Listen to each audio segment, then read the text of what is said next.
लोग हर मोड़ पे रुक रुक के संभलते क्यों हैं?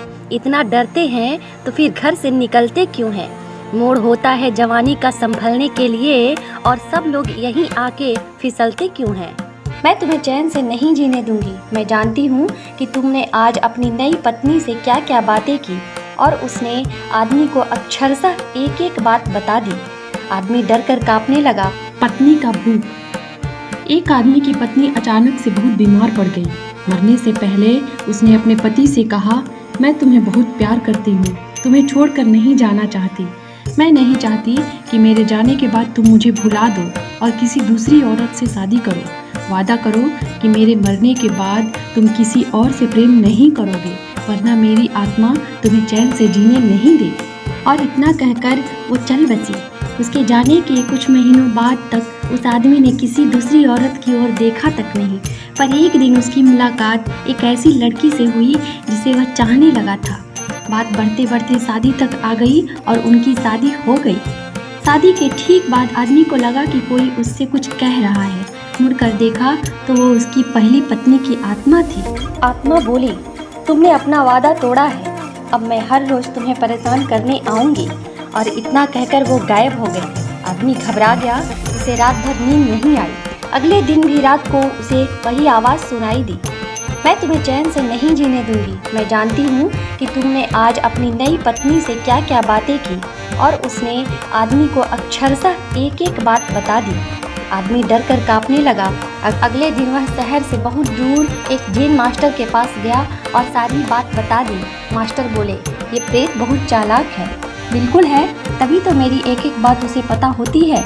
आदमी घबराते हुए बोला। मास्टर बोले, कोई बात नहीं, मेरे पास इसका भी इलाज है। एक बार जब तुम्हारी पत्नी का भूत आए तो मैं जैसा कहता हूँ तुम ठीक वैसा ही करना। उस रात जब आत्मा वापस आई तो आदमी बोला, तुम इतनी चालाक हो, मैं तुमसे कुछ भी नहीं छिपा सकता और जैसा कि तुम चाहती हो मैं अपनी पत्नी को छोड़ने के लिए भी तैयार हूँ। पर इसके लिए तुम्हें एक प्रश्न का उत्तर देना होगा और अगर तुम उत्तर न दे पाई तो तुम्हें हमेशा हमेशा के लिए मेरा पीछा छोड़ना होगा।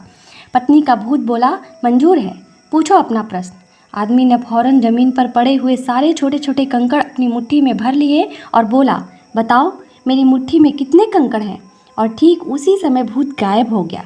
कुछ हफ्तों बाद वो एक बार फिर से जैन मास्टर के पास उनका शुक्रिया अदा करने पहुंचा।